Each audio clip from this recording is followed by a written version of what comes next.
자, 오늘은 헤드라이트 튜닝 두 번째 시간 진행을 할게요. 오늘은 헤드라이트 도색을 할 거고요. 그리고 조립하는 것까지 보여드리겠습니다. 먼저 준비물은 마스킹 테이프 필요하고요.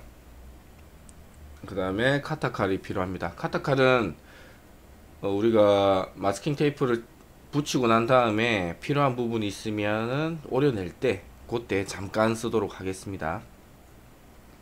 카타칼은 뭐 아무거나 하시면 돼요. 크게 상관없습니다. 사무실에 흔히 쓰는 카타칼 쓰시면 됩니다. 그리고 양면 테이프, 저렇게 뭐 굵은 거 필요 없으시고요. 아무거나 쓰시면 됩니다. 양면 테이프는. 그 다음에 제일 중요한 프라이머, 그 다음에 색깔을 입힐 수 있는 컬러 코트. 요거는 에보니 블랙, 뭐 요 색깔을 일단 사용할게요. 가게에 있으니까. 그리고 대부분 블랙 베젤 작업을 하시면 무광으로 많이 작업을 하시죠. 무광 투명으로 마지막에 투명 올릴게요. 투명을 안 올리시는 분들도 계시는데, 투명을 안 올리면은 칠이 오래 가지 못합니다. 가급적이면 투명 올려주시는 게 칠이 오래 가고 색상도 이쁘게 나옵니다. 꼭 투명을 올리시기 바랍니다. 그리고 프라이머에 대해서 간단하게 설명드리면, 프라이머 기능은 한 두 가지 정도가 있는데, 첫 번째로는 칠해야 될 면의 특성을 제거하는 기능이에요. 이게 무슨 말이냐면, 우리가 뭐 요런 부분에 칠을 할 수도 있고, 또는 요런 플라스틱 부분에 칠을 할 수도 있습니다. 지금 검은색 플라스틱하고 요 크롬 있는 부분은 재질 자체가 다릅니다. 요런 다른 재질의 페인트를 뿌렸을 때 어떤 페인트 같은 경우에는 페인트가 잘 먹을 수도 있고, 어떤 재질 같은 경우에는 페인트가 안 먹을 수도 있습니다. 그런 부분을 방지하기 위해서 프라이머를 칠하는 거고요. 그리고 플라스틱에 따라서 플라스틱 자체에서 유분이 나오는 플라스틱이 있어요. 물론 플라스틱에다가 유분 제거제나 뭐 메칠 알코올 같은 걸로 닦아줘도 자체적으로 내부에서 유분이 나오는 경우가 있거든요. 뭐 온도가 높아진다거나 하면, 그런 경우에는 프라이머를 치지 않고 그냥 컬러 코트만 바로 올리시면 그게 칠이 떨어지는 경우가 자주 발생해요. 그런 경우를 대비하기 위해서 프라이머를 치셔야 되고요. 두 번째 이유로는, 프라이머를 칠하는 이유는, 두 번째, 발색을 좋게 만들기 위해서입니다. 지금 보시는 것처럼 크롬에 칠할 수도 있고, 검은색 플라스틱이 칠할 수도 있고, 빨간색 플라스틱이 칠할 수도 있고, 그런 경우에 컬러 코트만 바로 올리시면 바탕색이 뭐냐에 따라서 실제적으로 내가 원하는 색깔이 안 나오는 경우가 있어요. 그런 경우를 대비해서 기본적으로 프라이머를 칠해 주는 겁니다. 그렇게 간단하게 생각하시면 크게 어려운 거 없으세요. 그리고 프라이머는 꼭 칠해 주세요. 흔히 다이 하시는 분들이 프라이머를 안 칠하고 그냥 색깔만 바로 올리시는 분들이 간혹 계시는데, 프라이머를 무조건 칠하셔야 됩니다. 그리고 도색 작업이, 예를 들어서 작업이 10이다 그럼 프라이머 치고 사포 치고 하는 게 작업이 한 60% 정도 돼요. 작업 공정에. 실제적으로 위쪽에 컬러 코트를 올리는 건 그리 어렵진 않아요. 프라이머는 꼭 치십시오. 굉장히 중요합니다. 그래, 프라이머 치시기 전에 샌딩을 간단하게 해줄 건데요. 저는 1000방짜리로 기본적으로 쓸게요. 페인트 성격에 따라서 뭐 1000방 쓰셔도 되고 600방 정도 쓰셔도 되는데, 가급적이면 고운 사포로 쓰시는 게 좋습니다. 1000방, 1500방 요런 거 쓰시는 게 개인들이 하시기에는 편하세요. 그리고 사포에 묻어있는 이물질을 저런 식으로 조금 털어주시는 게 좋습니다. 자, 준비물 이 정도 됐고요. 저번에 탈거했던 부품들, 부속들 하나씩 보시면, 여기서 저번에 말씀드렸다시피 칠을 해야 될 부분과 하지 않아야 될 부분을 먼저 결정을 하셔야 돼요. 요런 깜빡이 같은 경우에는 일단 저는 칠을 안 하도록 하겠습니다.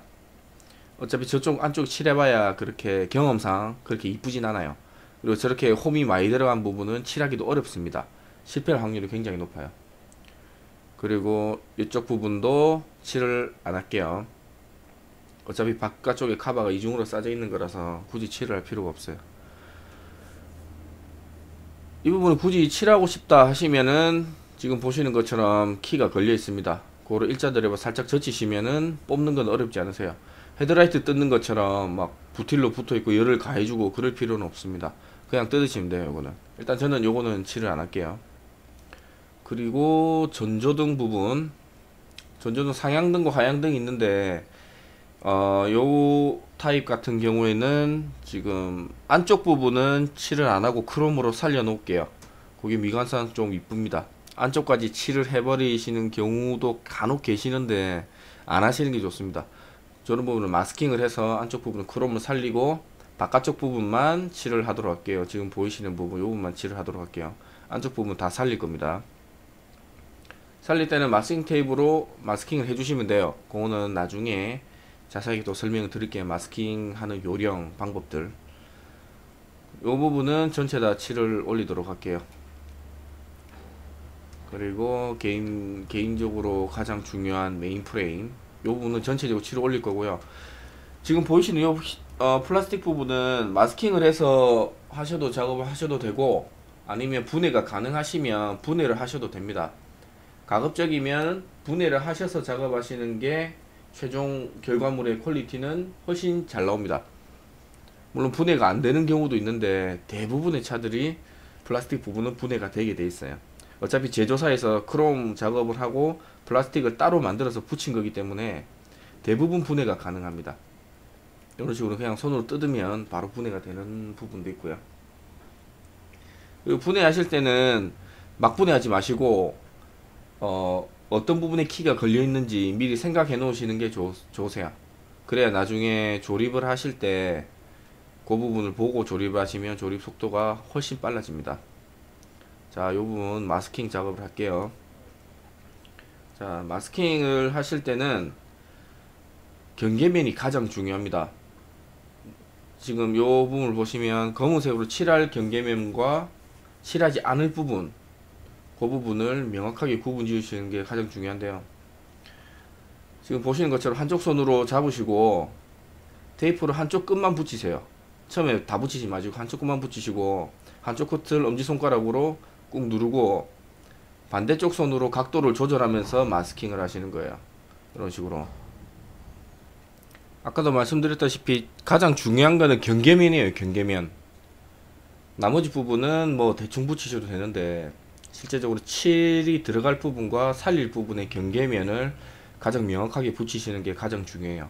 그래야 나중에 칠을 다 하시고 마스킹 테이프를 뗐을 때 경계면이 굉장히 이쁘게 나옵니다. 일자로. 근데 지금 보시는 것처럼 저렇게 홈이 있는 경우에는 뭐 대충 붙이면 되겠지 해가지고 넘어가시면 페인트 칠을 하실 때 저 안쪽에 있는 홈으로 페인트가 날려 들어가서 크롬 있는 부분까지 붙어 버려요. 페인트가. 그리고 저런 부분은 조금 뭐 이쑤시개를 사용하셔도 되고, 지금 저처럼 옆에 칼이 있어서 그냥 칼 집어들고 하는데 칼로 하셔도 되고요. 일단은 면을 명확하게 나눠 주시는 게 가장 중요하세요. 이런 식으로 다른 쪽도 똑같은 방법으로 하시면 됩니다.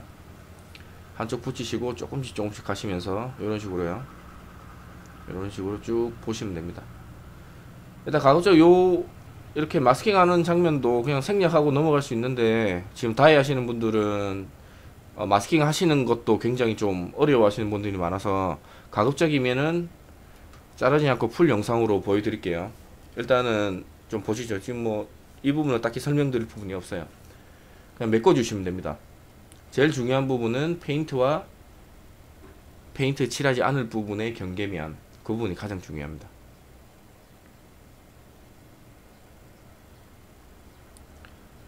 마스킹을 하실 때 테이프를 한 번에 너무 크게 자르지는 마세요. 그렇게 하시면 테이프, 저 지금 종이 테이프가 뭐 탄력이 있게 늘어나는 타입의 테이프는 아닙니다. 뭐 곡면이 발생했을 경우에는 늘어나지 않고 자기들끼리 뭐 좀 떠버리는 경우가 있거든요. 가급적이면은 테이프를 잘게 잘라서 마스킹을 하시는 게 마스킹의 기본입니다. 그리고 마스킹을 다 했다고 하셔도 다시 한번 확인해 보시고 좀 비어 있는 부분이나 들떠 있는 부분, 그런 부분을 꼼꼼하게 해주셔야 돼요. 그래야 페인트가 날려 들어가지 않습니다. 페인트가 날려 들어가게 되면 그 페인트 지우는데 시간이 굉장히 오래 걸려요. 물론 뭐 신나나 뭐 이런 걸로 간단하게 닦아내는 경우도 있지만은 그렇지 않을 경우에는 굉장히 시간 오래 걸립니다. 차라리 마스킹 하시는데 시간을 조금 더 투자하시는 게 최종 결과물의 퀄리티가 훨씬 더 높아집니다. 자, 나머지 한쪽도 저쪽 부분은 크롬을 살릴게요. 이 부분도 마찬가지입니다. 아까처럼 한쪽 면만 먼저 붙이시고 그 다음에 옆에 있는 손으로 조금씩 가시면서 각도를 조절하시면서 붙여서 나가시면 돼요. 이런 식으로 조금씩 가급적이면 영상을 안 자르고 끝까지 보여드릴게요. 이번 영상은 조금 시간이 길게 걸릴 것 같아요. 뭐 대략적으로 하면 뭐 5분 10분 안에 영상을 다 찍을 수도 있는데 최대한 일단 자세하게 설명드리기 위해서 영상을 다 살려서 보여드리도록 하겠습니다. 뭐 요 부분은 어느 정도 익숙하다 싶으시면 영상을 좀 뒤로 넘기셔서 실제로 필요하신 부분만 보셔도 크게 상관없으세요. 근데 이런 작업 처음 하시는 분들은 가급적이면 끝까지 다 보시는 걸 추천을 드릴게요.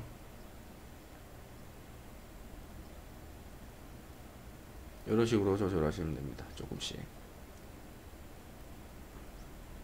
보이시죠? 틈 먹고 실제로 뭐 앞쪽에만 지금 마스킹을 했는데 뒤쪽은 크게 마스킹 하실 필요가 없어요. 어차피 라이트 뒤쪽으로 들어가는 부분이기 때문에 페인트가 좀 들어가도 크게 문제 없습니다. 자, 이 부분은 따로 마스킹을 하지 않고 바로 샌딩을 들어갈게요. 샌딩을 하실 때는 뭐 물사포로 샌딩을 하시는 경우도 있는데 지금 뭐 사포 좀 고운 사포라서, 그리고 물사포로 샌딩을 하시는 경우에는 물을 완전히 말려 주셔야 돼요. 물사포라는 거는 뭐 모르시는 분들 간단하게 설명드릴게요. 물사포는 지금 사포질 하면서 분무기로 물을 조금씩 뿌려 주시면서 하시는 거예요. 그렇게 하시면 가루도 조금 덜 날리고 여러가지 장점이 있습니다. 그 사포질 하는 그 면에 데미지도 조금 적게 들어가고요. 근데 저 같은 경우는 그냥 뭐 요런 작업은 굳이 물사포질을 안 해요. 그냥 일반적으로 사포를 해버립니다. 자, 사포질은 다 끝났고요. 여기다가 일단 프라이머를 올릴 겁니다. 프라이머를 올리시기 전에 사포질이 덜 된 부분이 있으면 조금씩 사포질을 더 해주시고, 실제로 사포질을 하고 난 다음에는 가루 같은 게 많이 생겨요. 그리고 표면에 가루가 굉장히 많이 붙어 있습니다. 손으로 만져보셔도 표면에 이제 가루가 사포질을 하면서 가루가 돼서 많이 붙어 있거든요. 그 가루가 있는 상태에서 바로 도색을 하시게 되면 망합니다. 절대 그렇게 하시면 안 돼요. 이렇게 닦으실 때 알콜로 닦으셔도 되지만은 그냥 뭐 물 가지고 닦으셔도 충분합니다. 가장 정확하게 하시려면 솔벤트 같은 걸로 조금 닦으시는 게 가장 좋습니다. 이런 식으로 전체적으로 먼지를 제거한다는 느낌으로 하시고, 완전히 말려 주셔야 돼요. 물기 있는 상태에서 절대 페인트 칠을 하시는 거 아닙니다. 뭐 이 상태에서 이제 페인트 칠을 실제적으로 들어갈 거예요. 네, 보시면 큰 제품, 큰 부품 같은 경우에는 상관없는데 저렇게 가벼운 거 같은 경우에는 페인트 칠을 하면은 제가 페인트 나오는 압력 때문에 막 이리저리 움직여 다녀요. 그러면 나중에 페인트가 막 흘러내리는 경우도 있고 안 좋은 경우가 있습니다. 그래서 양면 테이프 가지고 바닥에다 조금 고정을 해주시는 게 좋습니다. 저렇게 하셔야지 나중에 실수를 조금 줄이는 그런 방법 중에 하나라고 보시면 되고요. 프라이머를 치실 때나 컬러 코트 치실 때나 마찬가지로 도장면과 스프레이 거리는 최소 한 뼘 반 정도, 성인 남자 일반 손 기준으로 한 뼘 반 정도 거리를 두고 페인트 칠을 하셔야 됩니다. 너무 가까이에서 페인트를 뿌리시게 되면 페인트가 뭉쳐서 흘러내려 버려요. 이제 물방울처럼. 그렇게 되면은 굉장히 보기가 싫어요.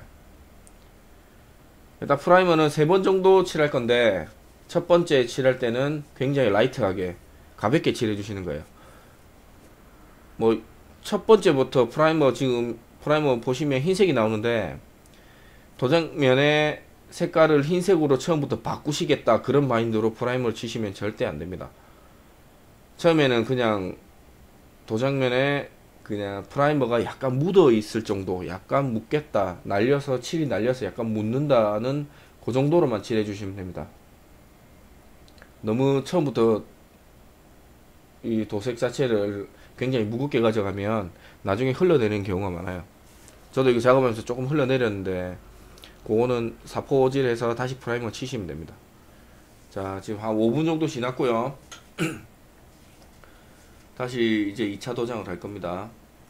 그리고 스프레이 캔 같은 경우에는 꼭 흔들어 주셔야 돼요. 왜냐면 스프레이 캔이 보관을 하면서 안쪽에 그 실제로 색상이 밑에 좀 많이 깔아앉아 있거든요.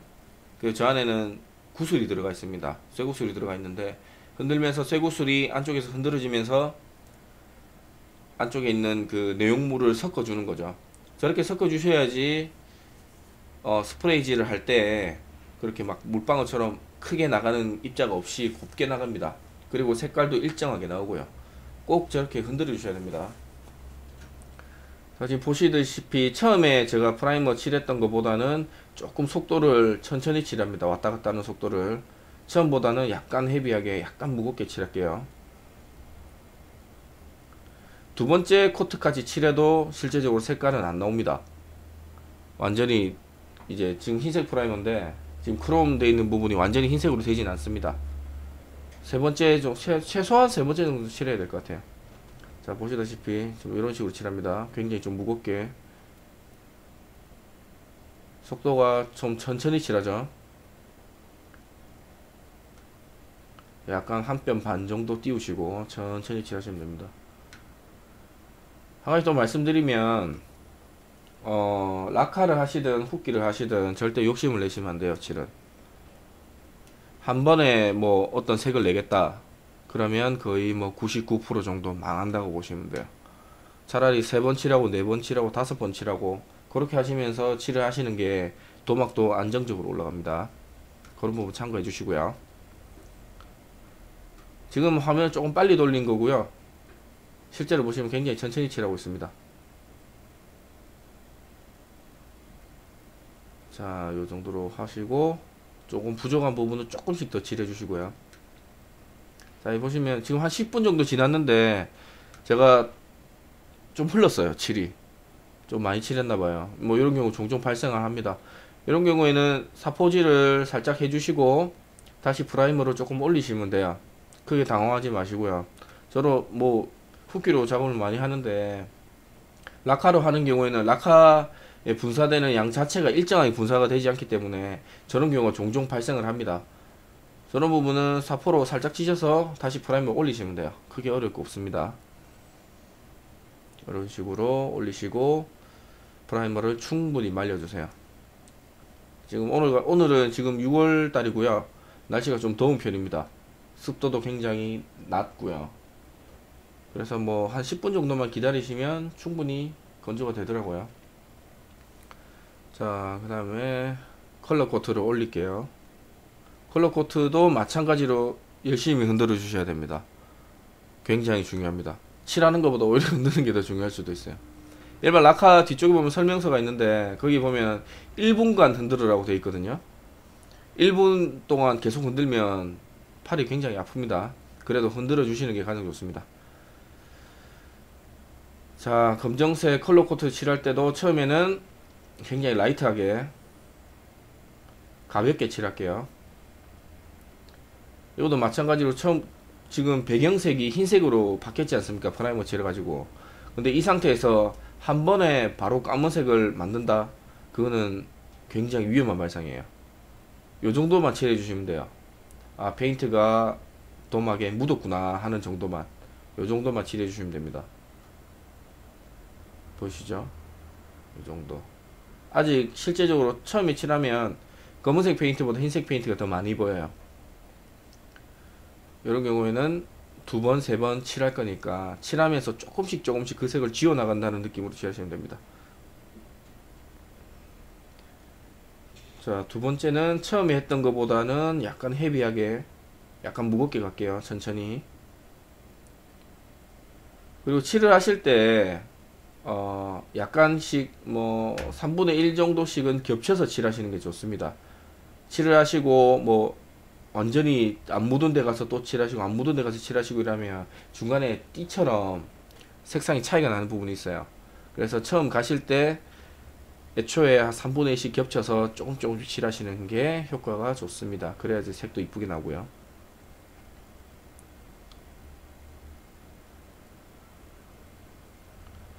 안 칠해진 부분 없이 꼼꼼하게 좀 칠해주세요.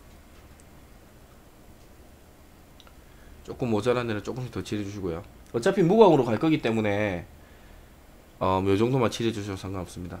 자, 10분 정도 지났고요. 이제 마지막 코트를 올릴게요. 까만색입니다. 아까 처음 첫 번째, 두 번째 칠한 거랑 똑같이 조금 띄우시고 조금 마지막으로 조금 헤비하게 올립니다.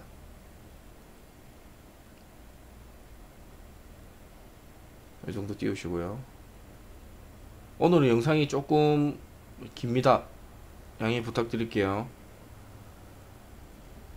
이 도색하는 부분은 설명을 좀 많이 들으시고 실제적으로 작업을 좀 몇 번 해보시는 게 좋아요. 굳이 뭐 저렇게 라이트를 작업을 안 하셔도 일반 차량 도장면 같은 경우에도 연습을 좀 하시는 게 실패 확률을 줄이는 길입니다. 조금 헤비하게 갑니다 지금.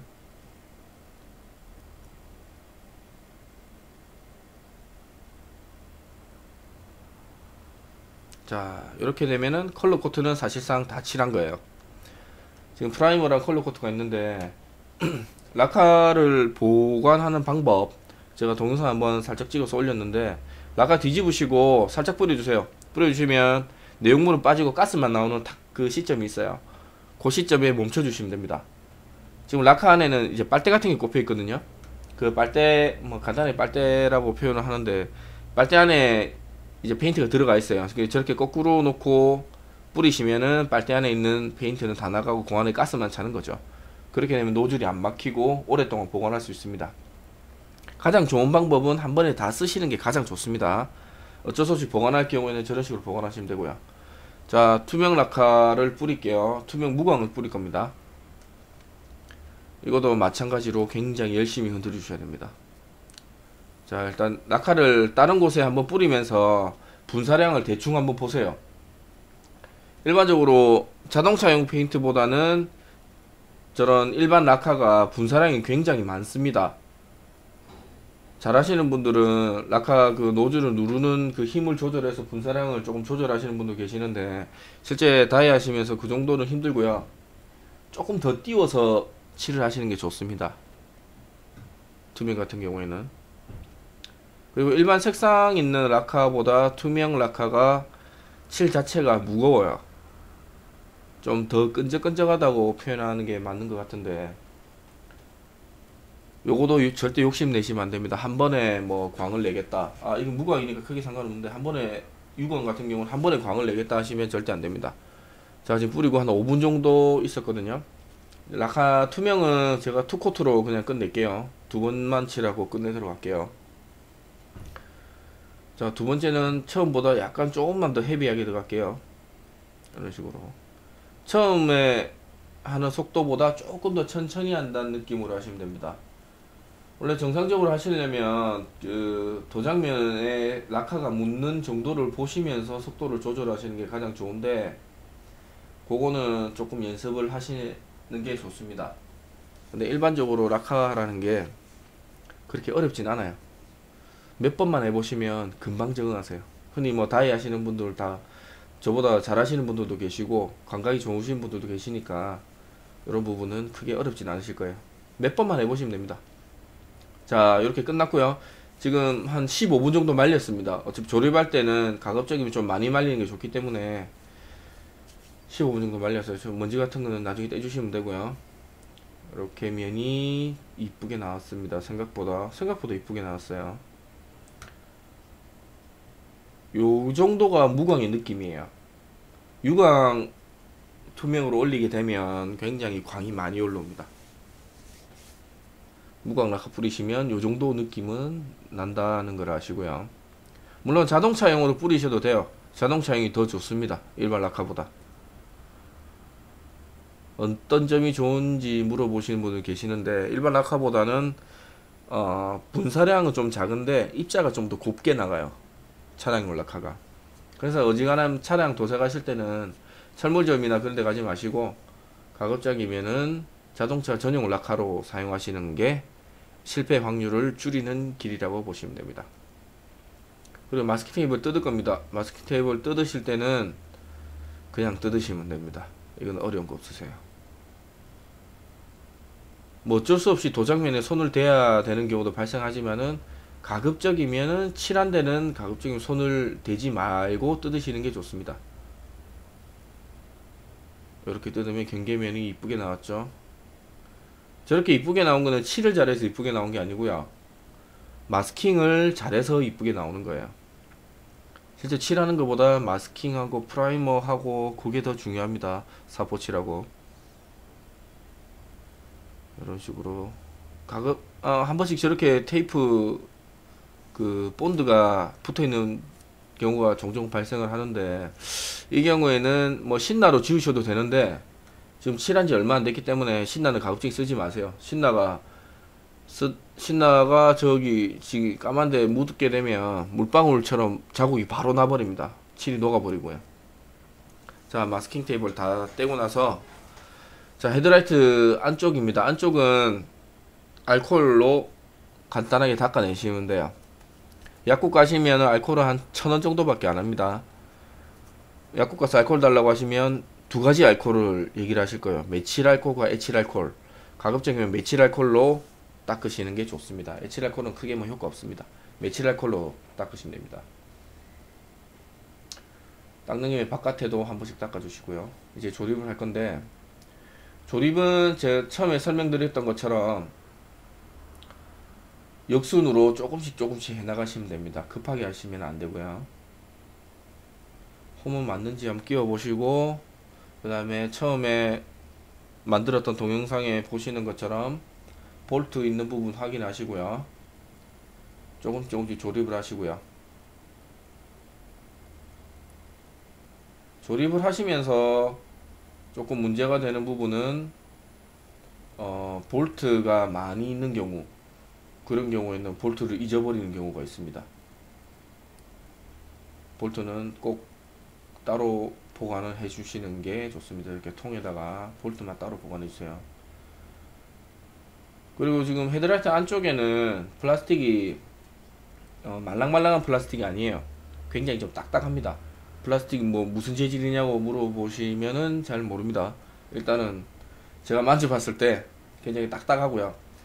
그리고 제 경험상 딱딱한 부분 또는 딱딱한 플라스틱에 피스를 박을 때는 미리 저렇게 손으로 한 바퀴나 두 바퀴 정도 돌려 놓으신 다음에 전동 드라이버를 이용해서 피스를 박으셔야 돼요.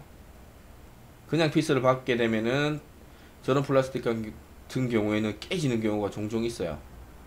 뭐 열심히 칠을 해놓고 뭐 또 프라이머도 칠하고 색깔도 칠하고 투명도 칠하고 했는데 저 피스 박다가 안쪽이 깨져 버리는 그런 아주 불상사가 발생하는 경우가 있습니다. 기본적으로 피스를 박으실 때는 손으로 어느 정도 체결해 놓으시고 전동으로 박으시는 게 좋습니다.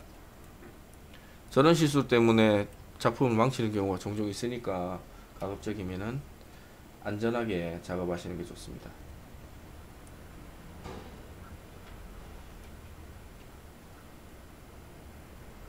요거는 화면을 좀 빨리 돌려야 되겠네요.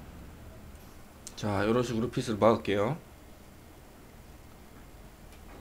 그리고 조립하시는 거는 역순으로 하시면 됩니다. 그냥 뭐 따로 설명드릴 게 없습니다.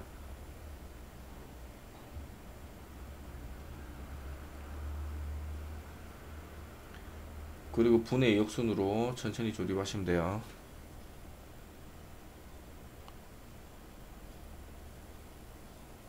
이 부분도 조금 빨리 돌릴게요.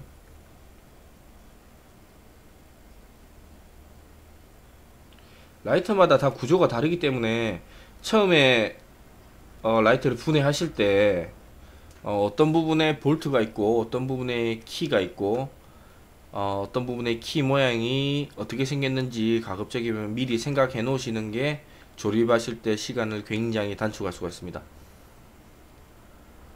잘 됐죠? 이렇게 하시면은 사실상 어려운 작업은 끝났고요. 이제 지금 앞판과 뒷판을 조립하는 작업만 남았어요. 그리고 지금 보시는 작업은 뭐 블랙 베젤 작업만 했는데 뭐 LED나 뭐 서클아이, 뭐 엔젤아이 뭐 그런 거 있죠. 뭐 그런 거 작업하시는 것도 동일하게 하시면 됩니다. 뜯은 상태에서 안쪽에 뭐 LED를 글루건으로 고정을 시키시고요. 뭐 구멍 하나 뚫으셔서 뒤쪽으로 배선만 빼내시면 돼요. 뭐 그렇게 어려운 작업은 아닙니다. 그거는 다음에 또 제가 시간 나면 작업하는 거 보여드릴게요. 자, 뒷판과 앞판을 결합을 할 건데 지금 부틸이 처음에 뜯었을 때 약간 울어 있어요. 울퉁불퉁하게. 그래서 잘 안 들어갑니다. 끼우시면 한번 해보신 분들은 아시겠지만 굉장히 잘 안 들어가요. 이럴 경우에는 일단은 키 부분의 위치만 맞추세요. 키 부분의 위치를 맞추시고 조금 밀어 넣어 주십니다. 조금만 가급적이면 힘을 조금 쓰셔서 밀어 넣어 주시는 게 좋아요. 근데 아무리 지금 이 상태에서 힘을 써서 붙인다고 해도 절대 100% 붙을 수가 없어요. 이미 부틸이 약간 울퉁불퉁하게 되어 있기 때문에 순정선을 붙을 수는 없습니다. 그래서 처음에 열을 좀 가해서 우리 라이트를 뜯었었죠. 네, 그런 방식과 똑같이 열을 좀 가해서 부틸을 말랑말랑하게 녹일게요. 어차피 칠을 했기 때문에 뭐 일반적으로 도색하면 열 처리한다 한다 하시니까 이렇게 하시는 것도 뭐 도장면에 도움이 되겠죠. 일단은 도장면에 도움이 되는 목적보다는 우리는 조립을 하기 위해서 열 처리를 하는 겁니다. 그렇게 생각하시고요. 이 방법은 뭐 튜닝 동영상 1편에 보시면 자세하게 설명이 되어 있으니까요. 그 부분 보시면 이해가 빠르실 거예요. 뚜껑은 뭐 아무거나 덮으셔도 되고요. 자, 지금 한 5분 정도 지났습니다. 뚜껑을 여시고 자, 한번 제대로 붙여 볼게요. 아까 열을 가했을 때와 아까 열을 가하지 않았을 때와 지금 열을 가했을 때 어떤 차이가 있는지. 일단 키 부분 다 맞춰 주셨고 지금 중간에 있는 접착제 부틸이 녹은 상태에서 한번 눌러 볼게요. 쉽게 들어가죠, 아까보다는. 이렇게 전체적으로 눌러주세요.